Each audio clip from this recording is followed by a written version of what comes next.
जय सनातन, जय भारत। अभी एक लगभग 20-22 सेकंड का वीडियो मैंने आपको दिखाया है और वो ख़ास तौर से इसीलिए दिखाया कि इस मुद्दे पर आज मैं एक थोड़ी सी गंभीर चर्चा करना चाहता हूँ। आज जबकि ये पूरा का पूरा विवाद कोर्ट में पहुँच गया है और कोर्ट ने अपनी एक टिप्पणी दे दी है, तो इस पे हम आगे भी अपनी तरीके से बात करते रहेंगे। लेकिन एक वीडियो जिसमें एक लड़की, मुस्लिम लड़की जो हिजाब के पक्ष में खड़ी हुई है और स्कूल के अंदर, विद्यालय परिसर के अंदर खड़े होकर अल्लाहू अकबर के नारे लगा रही है। मैं बीइंग ए हिंदू, इससे ज़्यादा शर्म की बात और कोई नहीं मान सकता हूँ कि एक विद्यालय के अंदर अल्लाहू अकबर के नारे लगाए जाएं और इस देश का बुद्धिजीवी मुसलमान उसको आके सपोर्ट करे कि नहीं साहब, जो कुछ हो रहा है वो अच्छा हो रहा है और ये हमारा मौलिक अधिकार है। चलिए, मौलिक अधिकारों की बात हम फिर किसी वीडियो में करेंगे कि मौलिक अधिकार हिंदुओं के क्या क्या हैं। मैं दरअसल ये कहना चाहता हूँ कि बेहतर ये होता कि हम जिस तरह के एक सेकुलर देश में रहते हैं, संवैधानिक देश में रहते हैं, संवैधानिक कानूनों को मानने की बात करते हैं, तो वहाँ पर इस देश के बुद्धिजीवी मुसलमान आते और ये कहते कि इस लड़की ने जो भी कुछ किया है वो गलत है।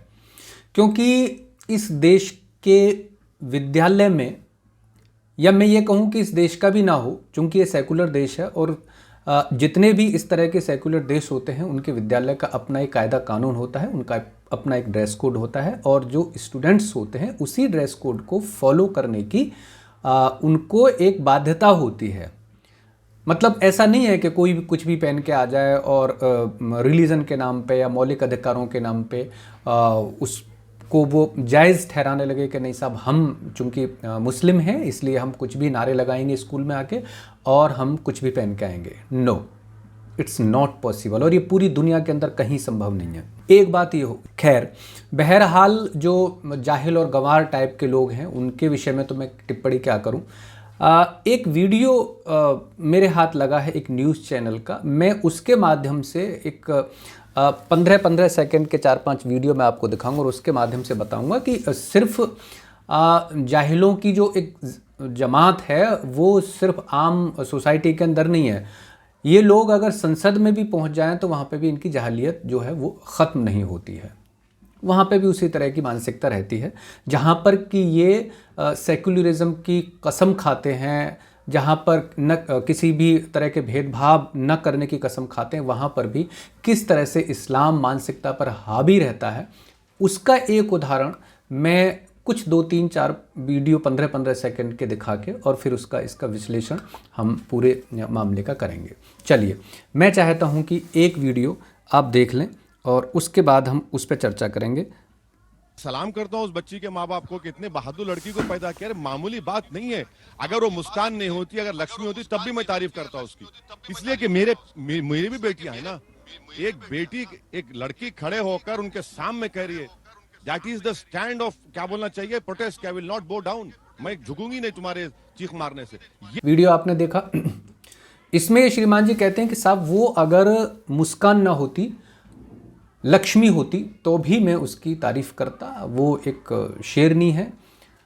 तो भाई मुझे पिछले 20 साल के ओवैसी के कैरियर में एक भी कोई वीडियो, कोई टिप्पणी ऐसी नज़र नहीं आई जिसने किसी हिंदू बच्चे का या हिंदू लड़की की इस आदमी ने तारीफ की हो। इवन जो लड़कियां इस देश में ओलंपिक भी जीत कर आई, वहाँ पर भी इस आदमी के मुंह से उन बच्चियों के तारीफ में एक शब्द नहीं निकलता। तो पहला झूठ तो यही बेनकाब हो गया कि अगर हिंदू बच्ची होती, उसका नाम मुस्कान की जगह लक्ष्मी होता तो भी मैं। तो भाई साहब, अगर आप वहीं तारीफ करने वाले थे तो वहाँ पे कुछ लड़कियाँ ऐसी भी थीं जो जय श्री राम के नारे लगा रही थी उस लड़कों के साथ में, तो 2 शब्द उनके लिए भी बोल देते। मतलब उस लड़की ने अल्लाहू अकबर के नारे लगा दिया तो वो लड़की शेरनी हो गई। और बहुत सारी हमारी मुस्लिम बहनें ऐसी भी हैं जो कहीं सोसाइटी के अंदर बहुत सारे सामाजिक कार्य करती हैं, इवन कहीं सरकारी सेवा के अंदर बहुत सारे काम पुलिस में होती हैं, वो अपनी जान हथेली पे रख के समाज की सेवा करती हैं, डॉक्टरी पेशे में हैं, नर्स हैं। इस देश में हज़ारों की संख्या में डॉक्टर और नर्स कोरोना काल में अपनी जान गंवा बैठे। उसमें से जाहिर है कि मुस्लिम भी थे और जो नर्सें थीं वो भी मुस्लिम थीं। इस आदमी के मुंह से एक शब्द उनकी तारीफ में नहीं निकला। उनके लिए नहीं निकला कि हाँ भाई चलो धार्मिक तरीके से ही थी सही, और वो कह देते कि ना सब हमारी जो ये बहनें मुस्लिम बहनें ही सही है, मुस्लिम डॉक्टर ही सही, ये लोगों ने देश की सेवा की है और इन्होंने अपनी कोरोना काल में जान गंवाई है दूसरों की सेवा करते हुए, और ये बड़े मतलब शेर टाइप के लोग हैं, मैं इनका इस्तकबाल करता हूँ। एक भी शब्द, एक भी वीडियो इस आदमी का उस संदर्भ में मैंने आज तक नहीं देखा है। एनीवे, दूसरा वीडियो हम देखते हैं। दूसरे वीडियो में ये साहब एंड प्रोडक्ट क्या होता है सर? क्या end Allahu product? Akbar versus जय श्री अरे राम। नहीं, देखिए आप ये हो रहा है ना नहीं नहीं, वो देखिए अल्लाह अकबर उसने कहा तो उसमें बुरी बात क्या है? बुरी बात क्या है उसमें?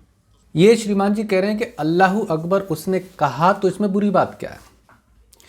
मतलब आप एक तरफ ये कसम खाते हो संसद के अंदर कि साहब हम मतलब सेक्युलर हैं और हम किसी के अंदर भेदभाव नहीं करेंगे, दूसरी तरफ अब अल्लाहू अकबर के नारों को जस्टिफाई करते हो। इससे ज़्यादा दोगलापन मुझे लगता है कि इसकी कोई मिसाल हो नहीं सकती।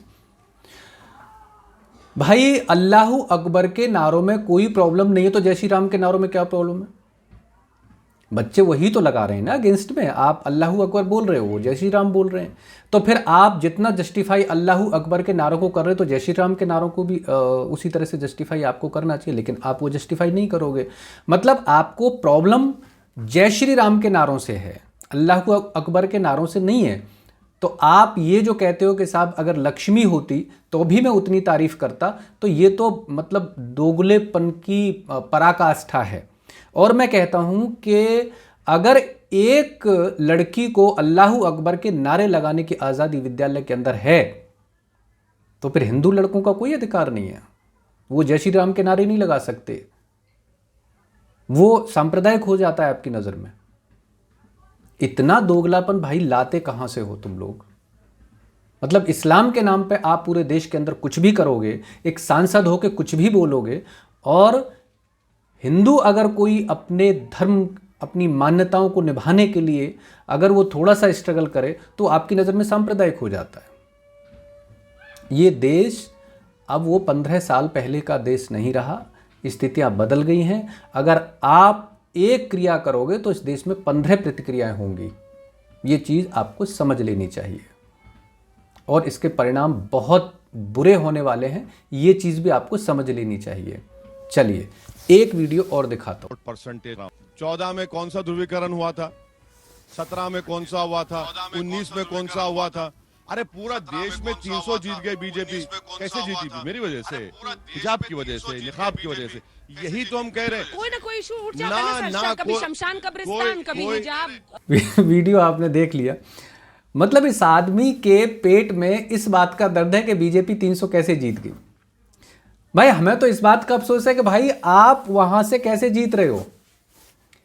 आप में अगर हिम्मत है, आप इतने सेक्युलर हो, आप इतने मतलब सामाजिक कार्यकर्ता हो, आप इतने अच्छे हो, तो जाइए किसी हिंदू बहुल सीट से जीत कर दिखाइए। आप वहाँ पर लोगों को भड़काते रहते हो इस्लाम के नाम पर, वहाँ से जीत जाते हो। मतलब मुस्लिम एक होकर आपको चुन दें, संसद के लिए सांसद आपको बना दें तो बहुत अच्छे, लेकिन अगर हिंदू एक हो जाएं, हिंदू जातियों के चक्र को तोड़कर अगर एक होकर बीजेपी को समर्थन देते हैं और बीजेपी को 300 सीटें जिता देते तो आपके पेट में दर्द हो जाता है। क्यों? क्या हिंदुओं को एक होने का अधिकार नहीं है? हिंदू एक होकर अपना मत नहीं दे सकता? मतलब ये पिछले लगभग 7.5 साल से आपके जो आपकी बीमारी की वजह है, यानी आपके भाई, आपके प्रवक्ता मंच पर खड़े होकर ये बोलें कि साहब हम 15 मिनट में हिंदुओं का काम तमाम कर देंगे, वो बड़ा सेकुलरिज्म है। भाई बीजेपी के जिताने में आप लोगों की बहुत बड़ी भूमिका है, इस बात को समझो। आपकी जो जुबान चलती है ना, इसकी वजह से हिंदू जो पोलराइज हुआ है उसमें आपका भी बहुत बड़ा हाथ है। और मैं तो कहता हूं कि आप इसी तरीके से बोलते रहिए, ये हिंदुओं के बहुत फेवर में, क्योंकि इससे आपकी मानसिकता का पता चलता है कि दरअसल आप हिंदुओं के बारे में सोचते क्या हो। बहुत फायदा हो रहा है हिंदुओं को आपके बोलने से, कसम से बड़ा मज़ा आ रहा है। आप एक शब्द बोलते हैं और हिंदू जो है वो आगे के 1-2 साल के लिए एकजुट हो जाते हैं कि भाई सब बहुत बढ़िया, क्योंकि उससे पूरी की पूरी न सिर्फ आपकी पूरी इस्लाम की मानसिकता जो है वो डिस्क्लोज हो जाती है पूरे हिंदुओं के सामने। और ये जो विवाद आपने चलाया है, हिजाब का। हो सकता है कि 200-250 सीटें आती बीजेपी की, लेकिन अब मुझे लग रहा है कि शायद 300 पार हो जाएंगी। ये बहुत बड़ा आप रोल निभा रहे हो, और इसके बहुत जो आगे दुष्परिणाम होने वाले हैं उसका तो खैर आप सोच ही नहीं सकते। एनीवे, चलिए एक वीडियो में आपको चाहता हूं कि और देख। भगवा शॉल पहन के आ रहे हैं बच्चे प्रोटेस्ट में, तो दोनों तरफ से आपने सुलगा दिया। नहीं, सुनिए एक बात, मैं सुनिए, बीजेपी की बात। अगर मेरी बेटी है, मैं घर से उसको हिजाब देने को बोलूंगा, निकाब दे दूंगा। ये शॉल कौन दे रहा है बेटों को, ये बच्चों को? दोनों तरफ से सोचिए, आपने सुलगा दिया। शॉल कौन दे रहा है इनको? ये इतनी अचानक शॉल कहाँ से आ गई? आप अपने स्कूल में खड़े होकर झंडा लहरा देते हैं जहां पर तिरंगा लहराने की जगह है। कौन कर रहा है इनको ये? वीडियो आपने सुना, मतलब एक नॉन तार्किक बातों की भी एक पराकाष्ठा होती है। आपका जो बुद्धि लेवल है, जो आईक्यू लेवल है, इससे पता चलता है। ये ओवैसी साहब का ये कह रहे हैं कि साहब मेरी बेटी है, मैं उसको तो हिजाब खरीद के दे सकता हूँ, और इन लड़कों के पास जो शॉल हैं, जो स्कार्फ हैं भगवा रंग के, वो कहाँ से आ रहे हैं? क्यों भाई, भगवा रंग के स्कार्फ की क्या फैक्ट्री बंद हो गई है? वहाँ पे बनने बंद हो गए हैं भगवा रंग के स्कार्फ। मतलब यार नॉनसेंस बातों की भी एक लिमिट होती है कि आप सांसद हो और इतनी मतलब अतार्किक बातें आप कर सकते हो। मुझे तो ताज्जुब है कि आप मुझको जो वोट देते हैं जो लोग, वो उनका सोचने समझने की जो शक्ति है वो किस तरह की होगी। जब एक सांसद ऐसी नॉन तार्किक बातें मतलब नॉन तथ्यात्मक बातें कह सकता है, तो सांसद का तो लेवल, उसका जनता का तो लेवल भाई सब गजब ही होगा आपकी का। यानी आप अपनी बच्ची को, यानी कुल मिलाकर मैं कहूँ कि मुसलमान अपनी बच्ची को 500 रुपये का हिजाब खरीद के दे सकता है, लेकिन एक हिंदू 50 रुपये का स्कार्फ या 50 रुपये का शॉल खरीद के अपने बच्चे को या अपने बेटे को नहीं दे सकता। जहाँ धर्म की बात, अपनी मान्यताओं की बात, अपनी परंपराओं की बात, इस तरह की सारी बातें जब आएंगी, तो भाई हिंदू मन अगर अंदर से जागता है, वो अगर अपने बच्चे को एक 50 रुपये का स्कार्फ खरीद के दे देते हैं, तो आपको लगता है कि यार ये, मतलब इससे आपको लगता है कि आपकी औकात तो बहुत बड़ी हो गई कि आप 500 रुपये का हिजाब नकाब खरीद के अपने बच्ची को दे सकते हो। लेकिन हिंदू वो 50 रुपये की उसकी औकात नहीं है कि 50 रुपये का एक स्कार्फ, एक शॉल खरीद के अपने बच्चे को दे दे। यार बड़े गजब के लोग हो आप। मतलब आप हिंदुओं को कितना गया गुजरा समझते हो, इससे अंदाज़ा लगता है।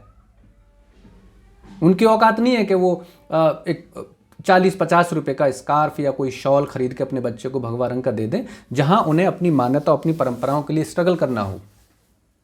आप दे सकते हैं।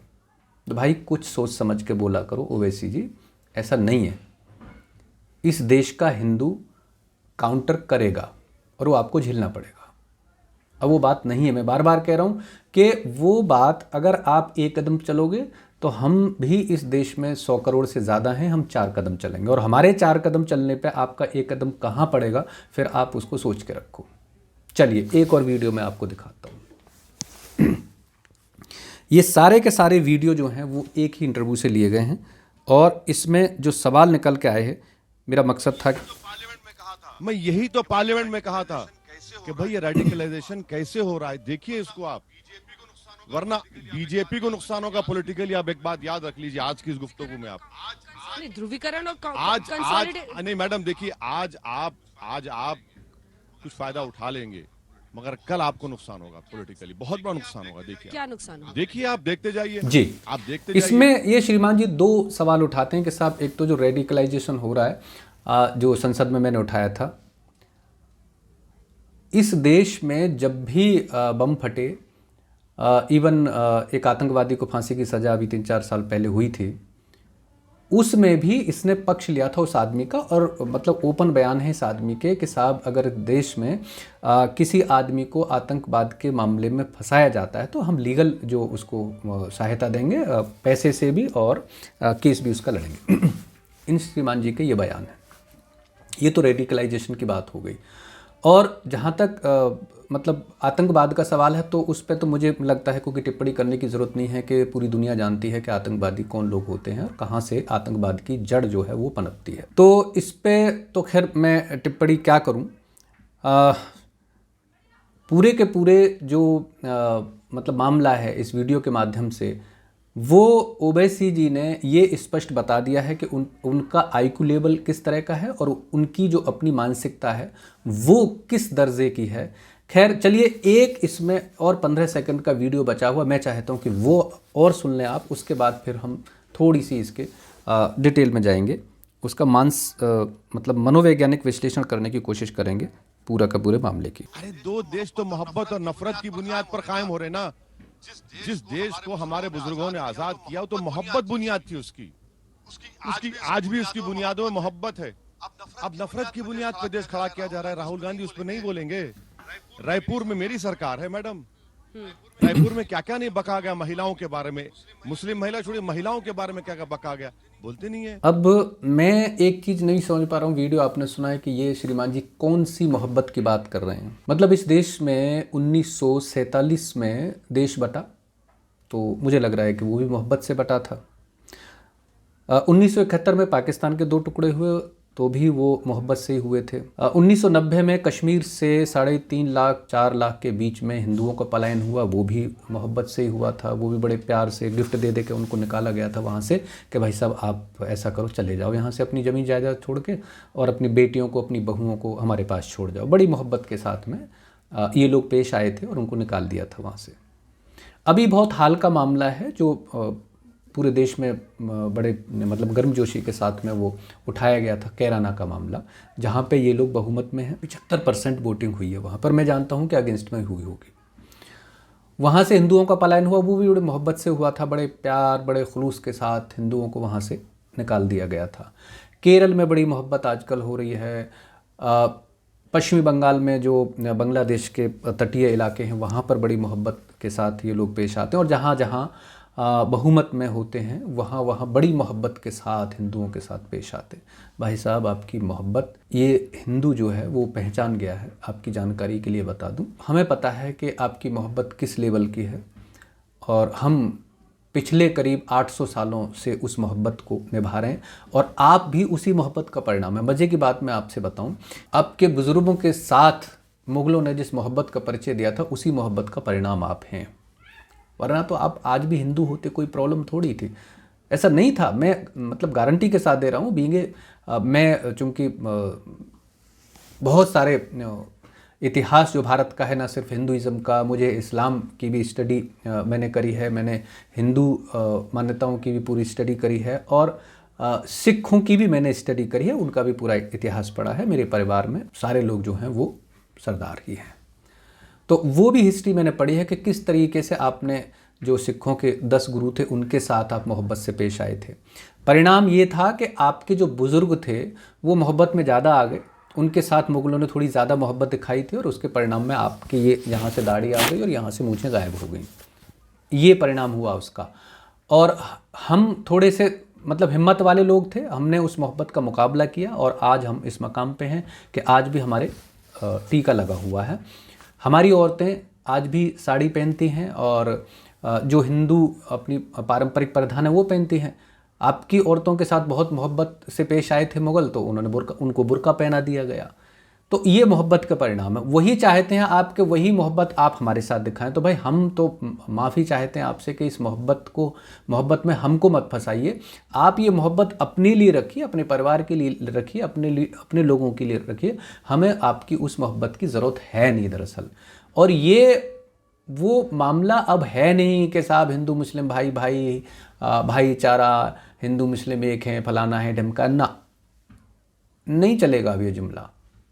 आप दिन पर दिन मतलब जितना इसको दबाने की कोशिश करते हो उतने एक्सपोज हो जाते हो, जितना इन चीज़ों को ढकने की कोशिश करते हो उतना ही वो चीज़ और बाहर उबल के निकलती हैं। तो ये अब नहीं ढक पाएंगे, वो मामला ख़त्म हो गया। आप बुरी तरह से एक्सपोज होते जा रहे हो दिन पर दिन। तो मैं खैर इस बात को यहीं पर अब विराम दूंगा। ये पूरा का पूरा वीडियो का विश्लेषण करने का मेरा मन था, वो मैंने कर दिया है कि किस तरह से एक सांसद, ये सांसद नहीं है, ये दरअसल बेसिकली ये एक मुस्लिम चेहरा हैं, और ये बार बार कितनी ही शपथ खाएं, कितना ही सेकुलरिज्म की बात करें, लेकिन बेसिकली मुसलमान जो है वो मुसलमान ही होता है। मेरा कहने का मतलब थोड़ा सा इन सांसद साहब के 1.5 मिनट के वीडियो से ये निकालने की कोशिश की। तो थोड़ा सा मैं अपने सभी हिंदू भाइयों से निवेदन करूंगा कि थोड़ा सा होशियार रहें। टाइम जो है वो आगे और ख़राब आने वाला है। बहरहाल वीडियो को आज यहीं विराम देते हैं। निवेदन करता हूं कि इसी तरह हमारी बातें आप तक पहुंचती रहें और आपका स्नेह, आपका आशीर्वाद हमारे साथ रहे। आपके कमेंट्स, आपके लाइक हमें मिलते रहें और चैनल को सब्सक्राइब ज़रूर कर लीजिए प्लीज़, ताकि हमारे अन्य वीडियो भी इस संदर्भ में आगे आप तक पहुंचते रहें। हम हिजाब पर भी बात करेंगे, हम नकाब पर भी बात करेंगे, हम इस्लाम पर भी बात करेंगे, हम कुरान पर भी बात करेंगे, हम बहुत सारी बातें करेंगे। एक बार पुनः निवेदन करता हूं कि चैनल को सब्सक्राइब कर लें। चलिए नेक्स्ट वीडियो में फिर किसी ऐसी मुद्दे के साथ बात करेंगे। तब तक के लिए जय सनातन, जय भारत।